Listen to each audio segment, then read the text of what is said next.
Good morning, afternoon, evening, or night, ladies and gentlemen. We are from Group 16, consisting of myself, Matthew, Luis, and Victorius.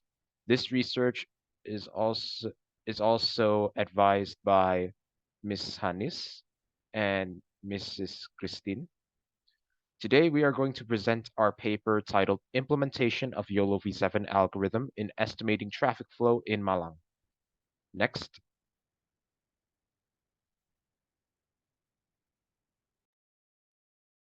Right.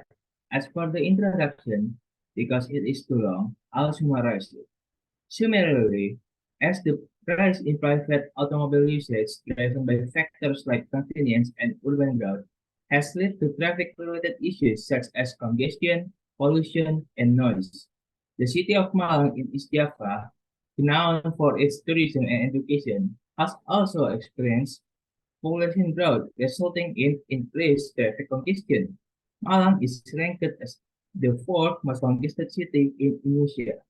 As for the objective of our paper, it is to focus on the potential of the YOLO V7 algorithm to be implemented in estimating traffic flow by developing a YOLO V7 vehicle count and velocity tracking system using a custom dataset consisting of car images alongside CCTV footages of Malang's traffic as a case study.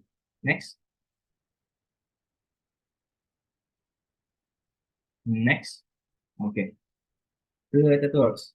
As for the related works, the newest release of YOLO V7 shows high accuracy rates and performance.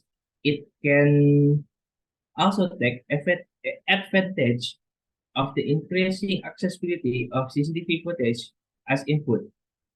Based on a study by Young et al. About hand-duck count, YOLO V7 perform better than other object detection algorithms such as YOLO V4, YOLO V5, and SSD, among others, in terms of precision, F1 score, and MAP at zero point 0.5.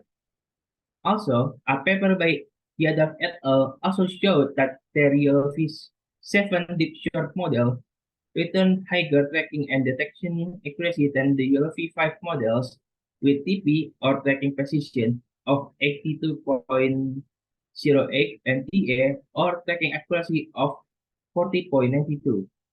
YOLO V7 has a chance in being used and optimized in various contexts while achieving better results than its predecessors.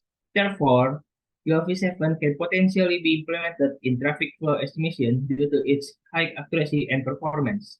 Next will be presented by Matthew. All right.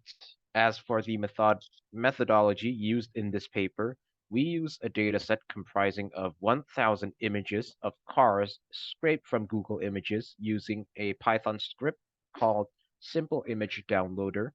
The dataset consists of 800 images for training, 100 for validation, and 100 for testing. Aside from that, we also use one video each for 5 different traffic points, consisting of the most potentially congested streets in Malang, such as Ayani Street, Soekarno-Hatta Street, Brigjen Slamet Riyadi Street, Lokoma Street, and Ki Ageng Gripik Street.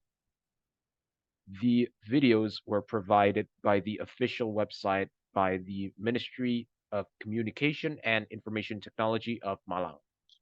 Next. As for the system workflow, the way the system works is first, we'll need to input traffic CCTV footage into the system, which will process the video by separating it into numerous frames. Then the system itself or the model itself consists of backbone, neck, and head. The backbone is where feature extraction happens, while in the neck, feature mapping happens or feature map collection happens.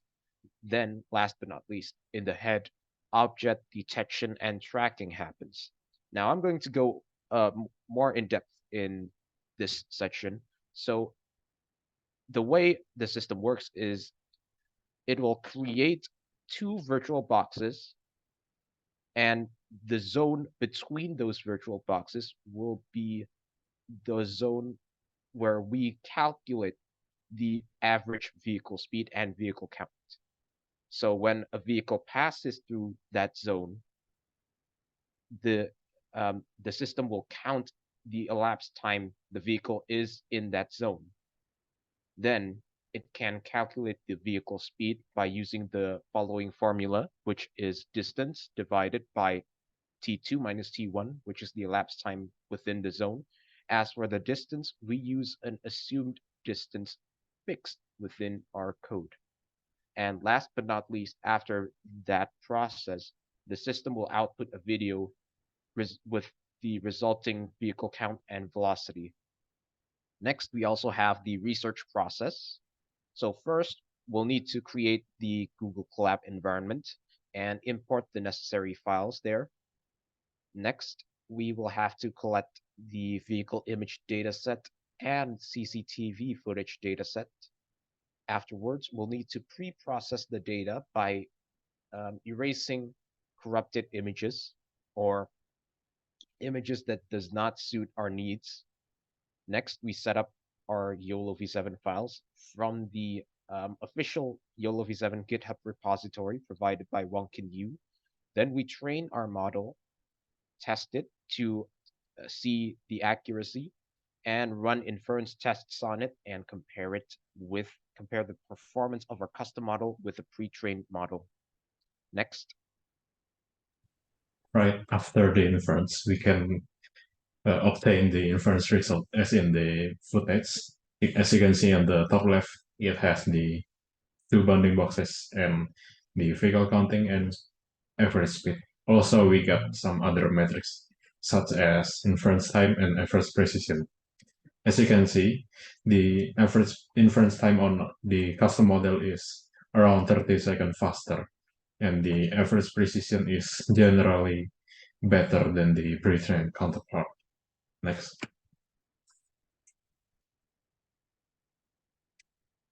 Next slide, please. Right. And we got a vehicle count, which we also count manually, and such as the Ayani Street, Brigjen, Kiagang, basically the every other street we can compare it. So we calculate the percent deviation from those streets. As you can see, the average percent deviation is almost twice worse than the pre-trained counterpart. We because our only variable is the image dataset, we can suspect that our inferior dataset is the main culprit behind these performance drawbacks. As you can see, the average vehicle speed in Ki Ageng Kripik Street is not counted properly. Next. And for conclusion, our paper used a YOLO V7 model and deep sort to filter the model, and two virtual boxes were drawn to calculate vehicle count and vehicle speed. Also, our custom model was 30 seconds faster than the pre-trained model, and higher average precision is achieved. However, with the lack of dataset either in quantity or quality, our custom model lacks in accuracy and consistency, resulting in higher average percent deviation, such as 30% more than the pre-trained model. Such, we suggest that larger datasets are used, pre-processing is done better, and similar research can be done under more capable hardware. Thank you. Next.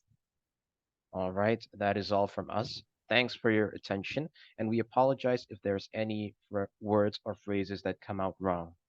To end this presentation, we have the following quote by Alan Turing, which says, "Those who can imagine anything can create the impossible." Thank you very much.